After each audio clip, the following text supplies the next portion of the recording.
To section 2, CS171. So last week we learned to draw vector graphics in the browser. This week we're going to learn to draw graphics that encode data. We're going to make data visualizations. It's going to be exciting.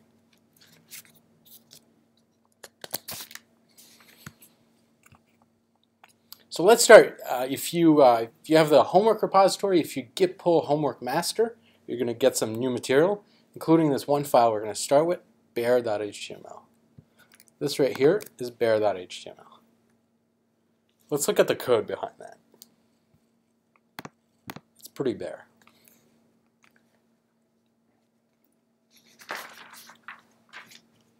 So last week we learned to draw rectangles. The way we drew those rectangles. The way we drew rectangles is like this. We went SVG append rect. Rect stands for rectangle. And then we defined a bunch of attributes like fill, width, height on this rectangle to define what it looks like. So let's use this rectangle creating ability, the superpower we have, to create a bunch of rectangles. So say to create rectangles that encode some data. So say we have some data. Say we have this array, 10, 45, 105. 69, 80, 55, 200, and we want to visualize that. We want to somehow use a rectangle to represent that data in some way. The first thing we want to do is create as many rectangles as our data elements. And we could use this code 7 times. There's 7 data elements. We could just have this code 7 times in a row. That's pretty clunky. So instead, we'll use this function here. So for now, let me start writing it in. So for now, consider this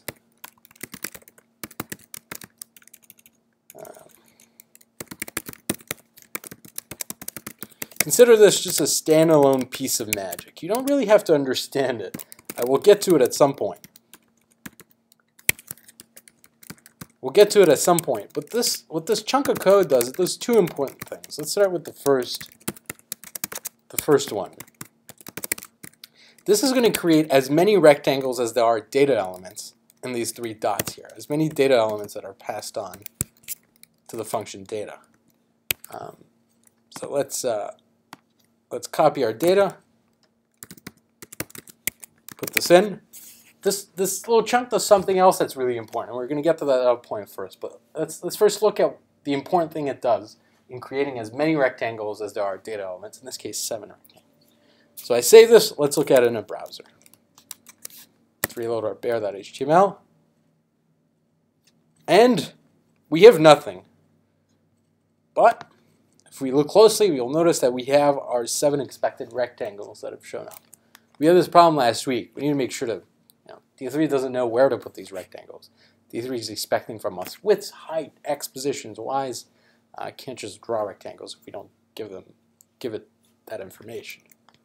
So let's do the same thing we did last week with this .attr attribute and selecting fill, width, and describing fill, width, and so on. So we just reference our rect and say, hey rectangle, here are our attributes we want you to have. Let's refresh now. Nice, or not so nice. We have run rectangle. Of course, if you've noticed, we actually do have 7 rectangles, but they're just stacked on top of each other, which, as it turns out, is exactly what we asked for. But at least we have 7 rectangles. I mean, I think that's exciting.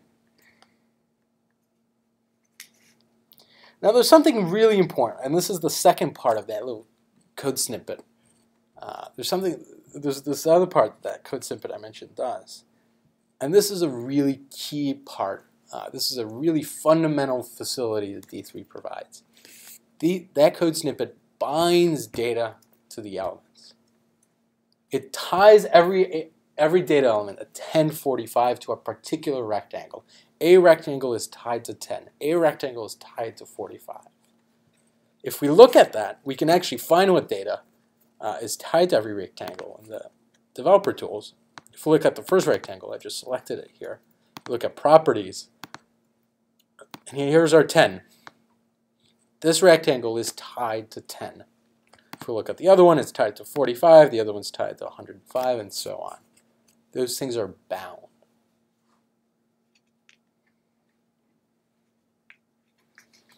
So this enables something really fundamental and really important. If we look back at our code here, we're setting all these attributes, width, height, fill, in a hard-coded way. We just set a constant. But we can also set those attributes as a function of the data. So for example, let's look at the y. Instead of having 50 just listed here, we could have this. Type it out, and we'll talk about it after.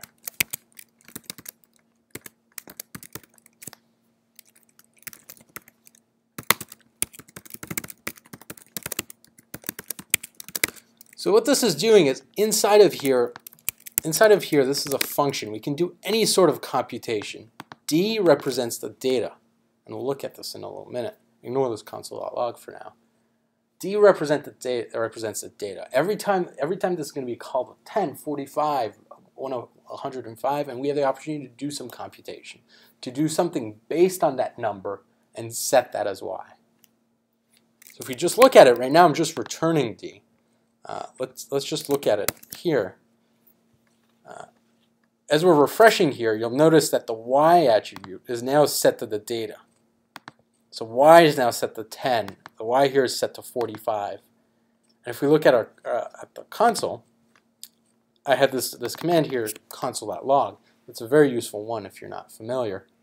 But we're telling the browser to just log this d and I value. Just keep a trace of it in the console. And if we look at that, it's 10, 0. So I is the index, the 0th element, the first element. So we can see that our function is being called with 10 and 0, 45 and 1. So the 0th element is 10 and so on. I mean, we missed an important part too in this explanation. We have created a data visualization. We've used these rectangles to encode data. This is really cool. So looking at this data, I mean, we can understand our data set in some way. We see that there's a lot of data elements that are close by, some are overlapping, and then there's this one outlier at the far end. So let's see what else we can learn from this data. I mentioned that in this function we can do any computation. We could look at the time, we could look at some value in some server, we can generate something random, we can do and we can have as much JavaScript as we want here to figure out what we want the y value to be. Let's for example just spread things out. We can just do times 3, and that's going to multiply our data value times 3 and set that as the y. And if we refresh, we'll see that spread our rectangles out. They're no longer overlapping, and that improves our visualization. Functions can also return any data type. They don't have to just return numbers. So for example, here we have our fill, our blue fill, our steel blue fill. That's just hard-coded there. But you might imagine the case where we want to encode something in the color. We want the color to be relative to the data in some way, the color to be a function of the data. So it's very similar to what we just did.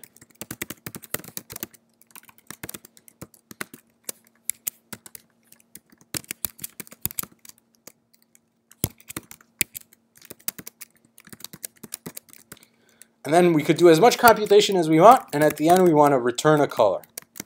We want to return green, blue, something. So in this case, let's just assume that, oops, oh, there we go. Let's assume that there's some sort of magical threshold at 50. We want to indicate the rectangles or data points that are above 50 or below 50. So we can have a conditional if statement inside this function. So if the data is below 50, let's say we want that green because that's in the OK zone. But if it's not, if it's above 50, we want a red to indicate to the operator in some way that data is above a threshold. And if we return back to our visualization, we now have color. We're encoding this data value in 2 dimensions, in the y and in the color.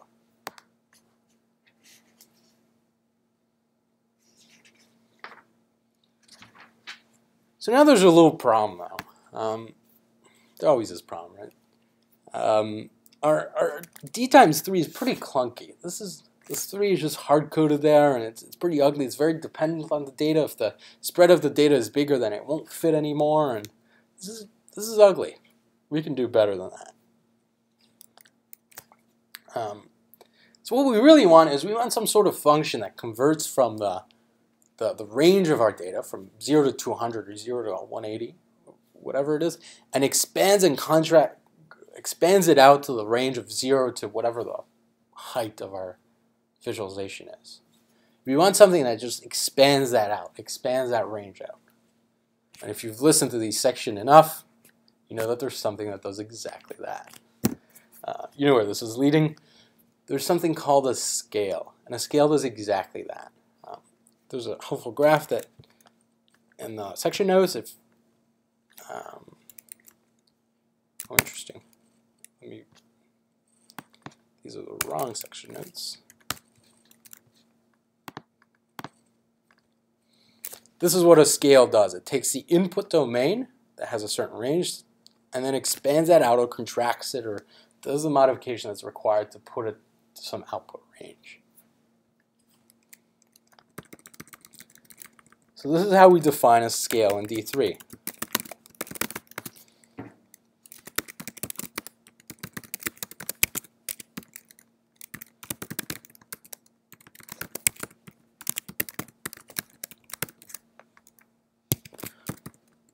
We need to define a domain and a range. The domain is the input, so let's assume our data goes from 0 to 200. And a range is the output. Our data goes, the output goes from 0 to the width.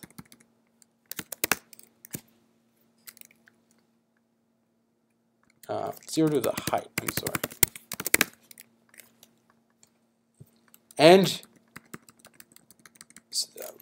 one thing you might not be familiar in this context. Let's look at this again. So one thing you might not be familiar with, that syntax. Let me just copy paste it here. You might not be familiar with the syntax, but scale right here in JavaScript is a function. So we can do something like scale 0 and we get 0 back. We can do scale 200 and we get the height. The height is 550 pixels. And of course, if we do something in between, say scale 100, we'll get the value in between 550, and we can, of course, have any floating point value, and we'll get the correct intermediate value in our range, in our output range. We could also, for example, just use a log scale instead of a linear scale. We won't do that today, but know that's available. So returning back here, we now want a user scale. The scale function we have a scale function now, and we want to take our data, give it the scale, and then use scale to set the y. Refreshing. Nice. We have a scale.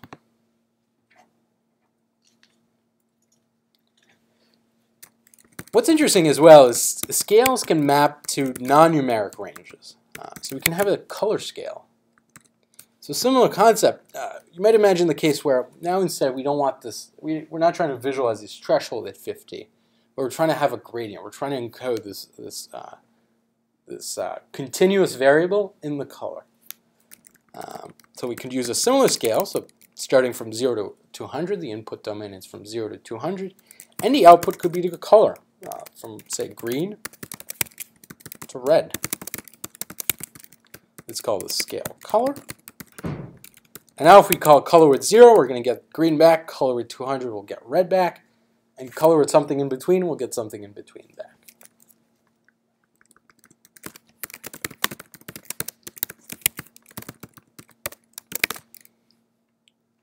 So here we use the color scale, much like we use the scale for setting the y. Nice. With this nice gradient going from green to red.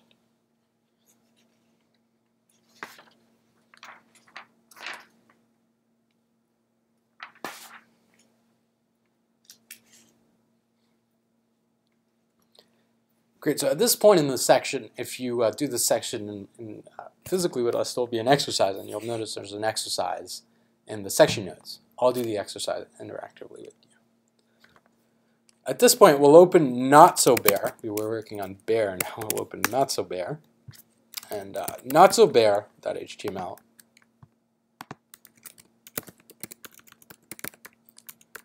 is essentially just a checkpoint of the work we've done up to now. So if you can use this if you want to follow along. This is just cleaned up a bit and a checkpoint of what we've done. So the task right now is we have this magical rectangle creating ability, and with the ability to encode information in these rectangles. So let's use this to create a bar chart.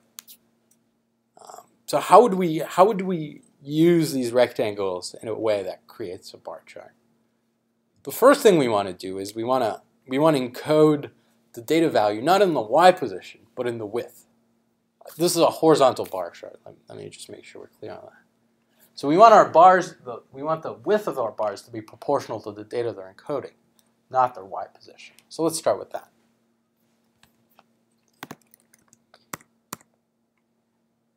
So let's just change this. We can just copy paste. We can just copy paste this and move it to the width. Let's see what that does. So we're setting both the width and the y to be proportional to the data.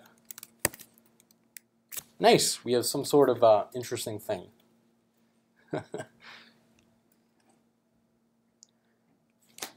Now, of course, we're encoding data in the width and the y, and that's too much. We want to be encoding just in the width, and the y to be not encoding anything, but just to be evenly spread out. So the way we do that is, well, first, we want to be setting the y. So we know we want to be playing around with it here in some way. And at this point, we won't be using d anymore because we're not trying to encode something as a function of the data. We're trying to encode something as a function of their position. We're trying to that y be proportional to the position as they are down, as the bars get more down.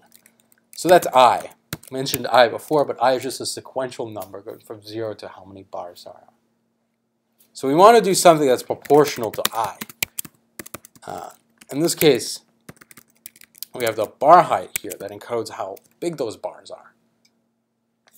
So we want the first bar to be at 0, and then the second bar, the y position, the second bar, to be at bar height, and the y position of the third bar to be at 2 times bar height, and so on. So the way we express that is bar height times I, times the index. Oops. Let's refresh. And we have, again, some sort of thing. We have a bar chart. We could make our bar chart slightly better by adding some padding. Now the bars are all stuck together, but we could just add a sort of, let's say, a 5-unit padding like this. So now they'd be all offset by 5. Nice. Great. So the end, if you're doing the section in person, the end of the exercise ends now. At this point, we're going to go to chart.html.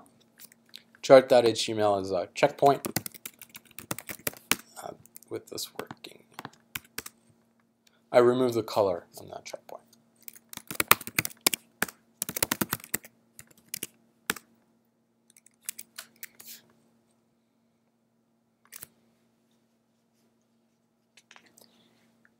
So you might have noticed here, our data is hard-coded. Our data is just here. It's 1045, 105. It's hard-coded in our JavaScript. But in most cases, and in the visualization you've seen on the web or used before, the data is retrieved from somewhere else. There's another service somewhere.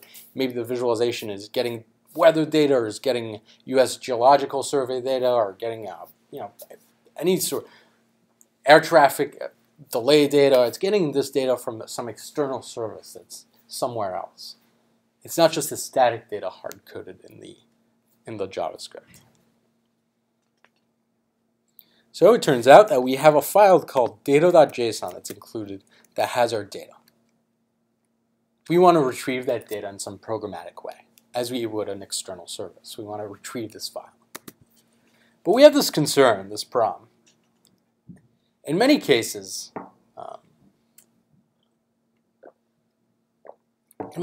it takes a while to generate the data. And if we ask an external service for its data, that service might take a little while to generate the data, and we don't want to stop working. We don't want our visualization to stop working and our execution and our JavaScript to just stop while we're waiting for this other service to return.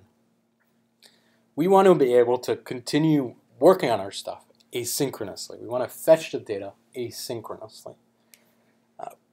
We essentially want to be woken up. We want to be called back when the data is ready. And there is a D3 function that does exactly that. It is called d3.json. The way d3.json works is we specify the file, for example, data.json, and we have this. The second part here is known as a callback. And what would happen is everything inside of here, everything here that's this whole chunk here, that's nested inside the callback, this d3.json block, is only going to be executed when the data is ready. So what we're doing, we're telling D3, or we're telling JavaScript more specifically, go get data.json, and when you're ready, call me back and run this and make the visualization. So let's see if that works. It does. We have the exact same thing as we had before, which in some cases is most fulfilling filling. In many cases it's not, but it's exciting when nothing changes and nothing's broken.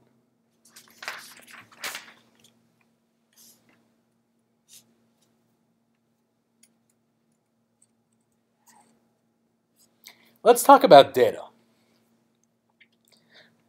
We already looked at some data. We looked at our data that was just an array of numbers, a list of numbers. And data in JSON, data in D3 in general is a list of things.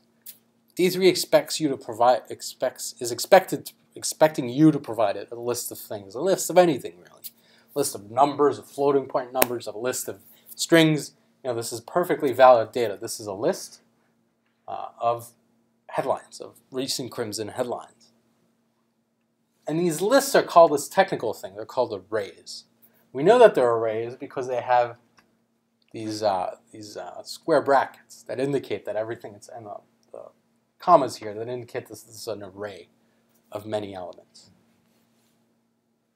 So if we had this data here, for example, and we wanted to access the first data element, this is how we'd call it. We'd say data, return your 0th element. Now this is confusing because we start counting at 0. But if we queried for the 0th element of data, we would get the first data element. In this case, this headline. Now I mentioned that D3 expects an array of anything. It can even take an array of arrays. So this would be an example of that. Say this is a data set, and this is our outermost array, and we have this inner array. So every data point now is is two things: is a name, San Francisco, and a temperature. A name, Boston, and a temperature. Every data element is now 2 elements. There's now this array. And we would use a very similar way to access it. If we wanted this particular data element, we'd get the first. So this data 0 would get us this chunk, San Francisco, and a temperature. And then the 1 here would get us the second element of that. So we have an array of array. We're accessing the first thing is accessing the outermost array, and then the second digit is accessing the innermost array. So this is pretty ugly in that we just have to remember this number, particularly this 1. I kind of just want to tell it, give me the temperature of the first element, not give me the first thing of the first thing, or the second thing of the first thing. I want to be able to use names, use labels for our data. What we really want is key value pairs. And JavaScript offers that to us with JavaScript objects. This is a JavaScript object. We can tell it's a JavaScript object because it has these curly braces instead of the square braces. So again, let's kind of just zoom out a little bit. We have an array of objects. The outermost thing is an array, and inside of it are many objects. So similarly, if we wanted to access the same temperature, this one right here, we would first access it in the same way. So we'd say, array, give me your 0th element, and then we say, of that element, give me the temperature. And this would get us this. 0th would get us this, and then temperature would get us this. So we'll be working with some data. So in the folder, you'll notice that we have a file called weather.json, and it's exactly that. I pulled a service for the weather a few days ago for a few major cities, and this was what it was. So now you notice there's 3 nested things. There's this outermost array, and then there's an object inside of that. And location is not, temperature is a number, but location is an object itself. So if we wanted to access San Francisco, we'd say, give me the 0th element, give me location, give me city.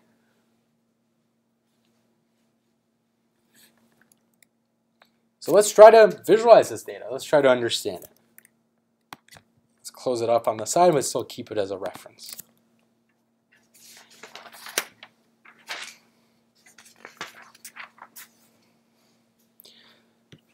So here we have data.json. Let's just put weather.json. Let's try that. Let's refresh. And let's hope that nothing changes. Lots of things change. Our visualization is broken. And we have an error here. Invalid something with. There's a bunch of gibberish. This non here means not a number. It essentially means that something has failed.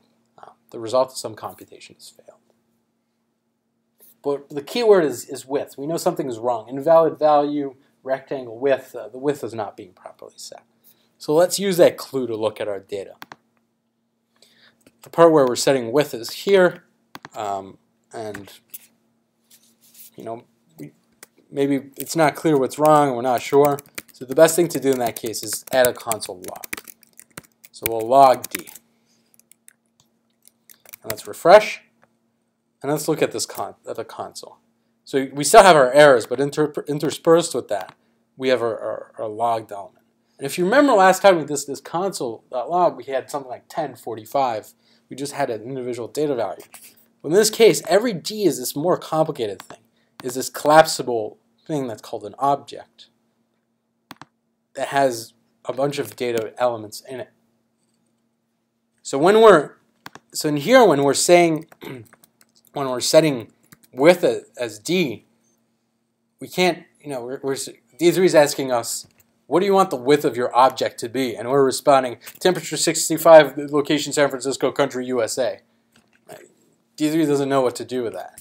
We need to tell them specifically what. What do we want to plot? Do we want to plot the temperature, the city, the country? And the way we'd say that is using that syntax we used before, where we'd refer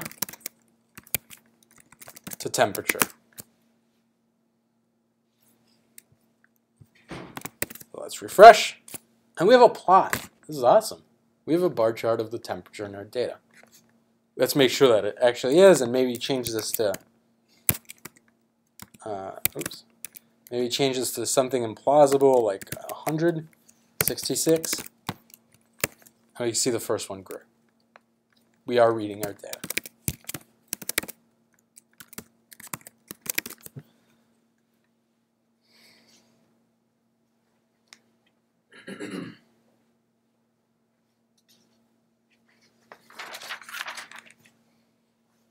Great.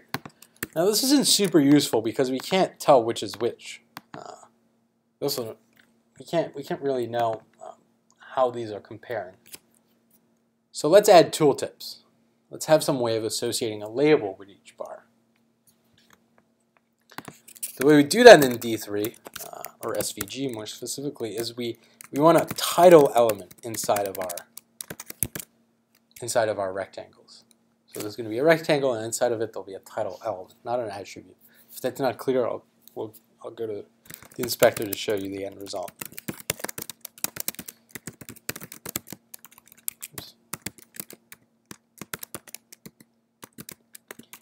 And we have the similar idea where we pass a function.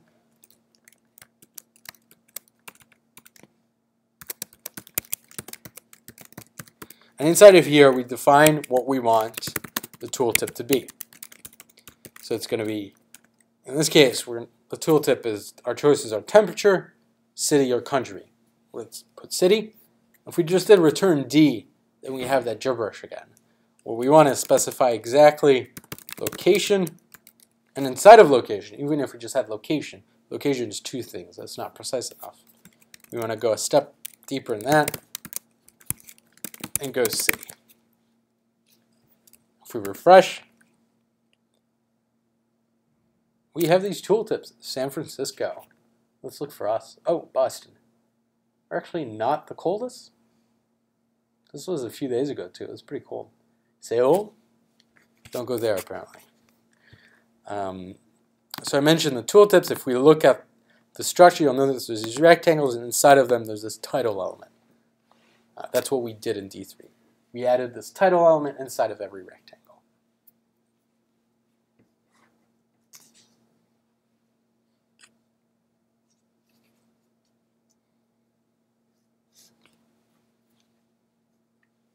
Great. At this point, we'll pull up chart-interactive. That's again another checkpoint. You'll notice that it does the same thing, except that we now have this filter option. That's what we'll be doing next. At this point, we'll try to build something, or we'll try to build a filtering bar chart. What we really want is, perhaps we want to understand, we want to compare U.S. only cities, or have a plot of U.S. only cities, for whatever reason we want that. But we want our chart to be able to dynamically filter, interactively filter. As we toggle this, we want the bars to collapse, and the bars that are irrelevant to disappear.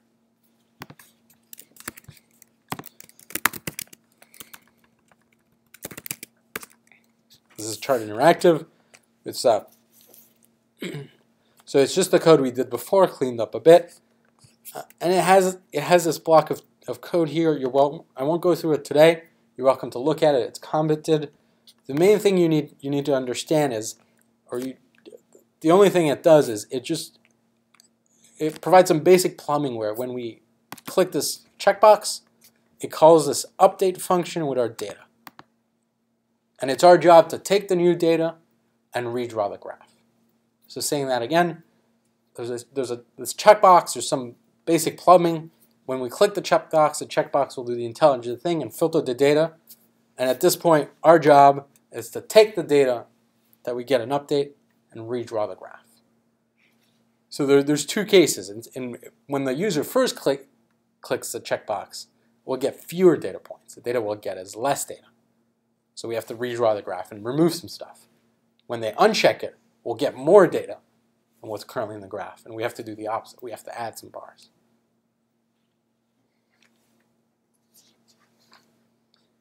The way D3 works, though, is we don't have to directly account for which state it is. So inside of here, we're getting our data, and the task is to make a graph with this data. So this is the point where we'll demystify that little chunk of code we saw earlier. And in particular, this is a really important and difficult to grasp but central concept of D3 called the data join. So what we're doing here is we're selecting the rectangles and then saying, hey rectangles, here's your new data. At this point though, nothing's going to change.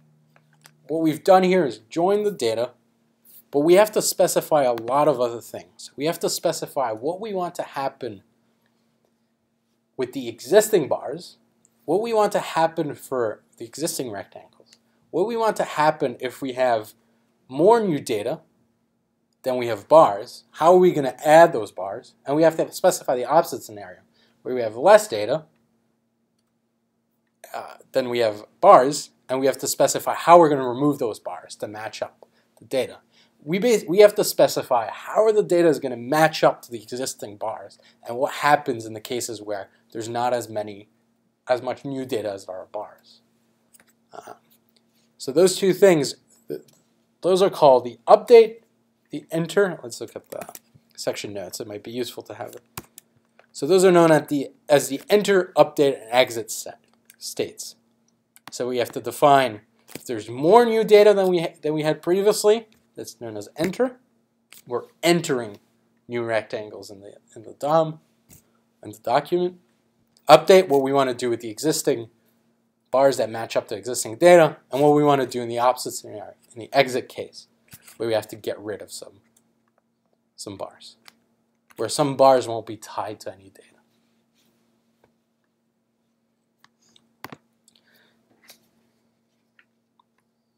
So enter. So here where we have these three dots is where we're going to define those three conditions. Enter is here. Let's start with enter. So in this case, D3 we have to tell D3 what do we want to do if we need new bars. We need new bars to add. What do you want? D3 is asking us, what do we do for those new bars? And the answer is simple. We do the same thing as we did initially when we added bars. Since these new bars don't have anything to them, they don't have a y, a width, they don't have anything about them. So we need to re-specify all those things once again.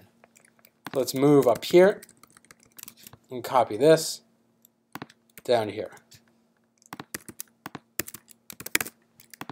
So we need to re-specify all these things all over again because these are brand new rectangles that D3 is giving us. These are new elements.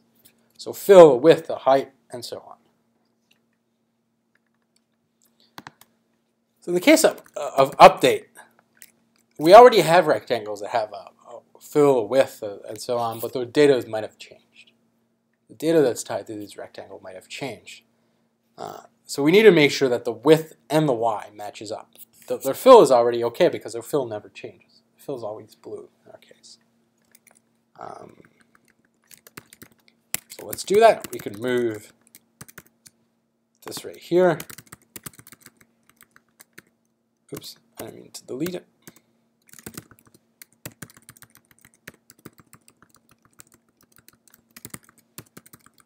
So we want new bars. We want to make sure the width and the y are correct on the new bars, but on the old bars, the bars that are already there, but they already have the correct fill and y, fill and x, because those never change. So if you're following along, you might have noticed here there's a little space to apply things to both enter and update.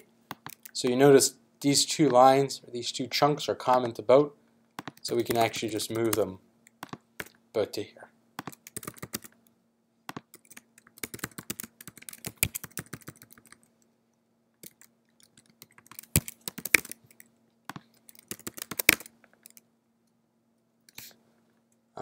So this is clear. Once again, this is applying, this little part here is applying to both enter and update sets.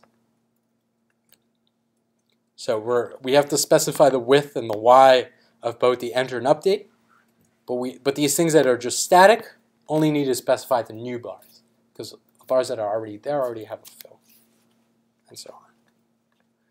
And now we have to specify the exit. What do we want to do to bars that are not tied to data? If we had fewer data, we have a bunch of bars, we had 10 bars and we got 2 data points. What do we do with these extra bars that are not tied to data? And let's just get rid of them. Just remove them.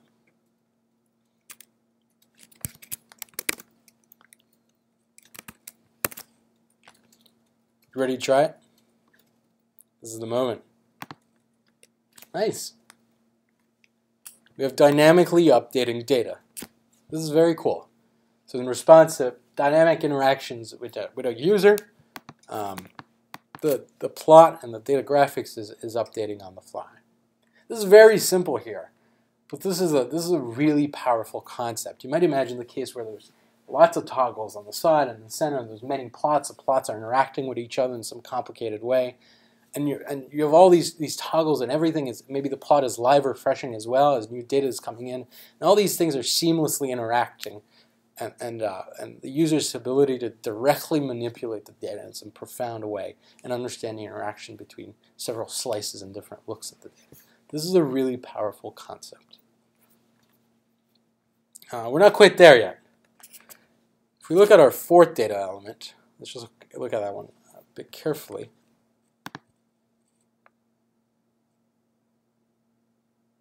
Oh.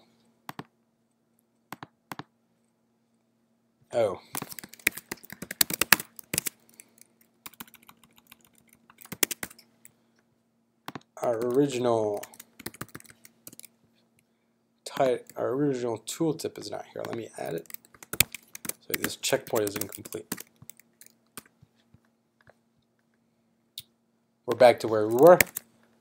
If we restore, refresh. If we look at the fourth element, it's Tokyo. But if we filter US only, notice the fourth element is still Tokyo.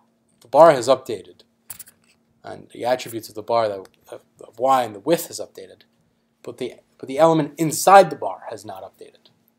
Tokyo is still tied to something unrelated. In fact, if we look at the data, if we look at this bar and do the trick we did before in properties, React, look at the data, see that it's really Washington, D.C. We need to make sure to update the title. So at this point, if we wanted to be able to select the rectangle, if we wanted to be able to select the title, we'd do this. Oops. So what this would do is it find all the rectangles and then find the titles that are inside the rectangles. And then in this part here is where we'd update the titles. So the first step is getting a hold of the titles, and then defining how we want the titles to update. So this two levels of selects are called a nesting selector. They're a concept that's important for homework 1, so I encourage you to Google it or look into it in the documentation. There's a link in the session notes. But in this case, we'll be using the nesting selector like this to access the title, but we already have a reference to rectangles, so we can just replace this with rect. We defined rect as select all rect before.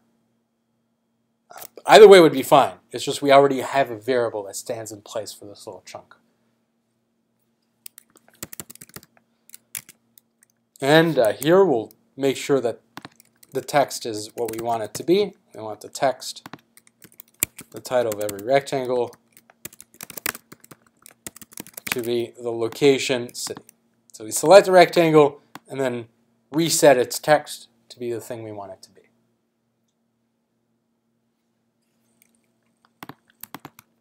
Let's refresh.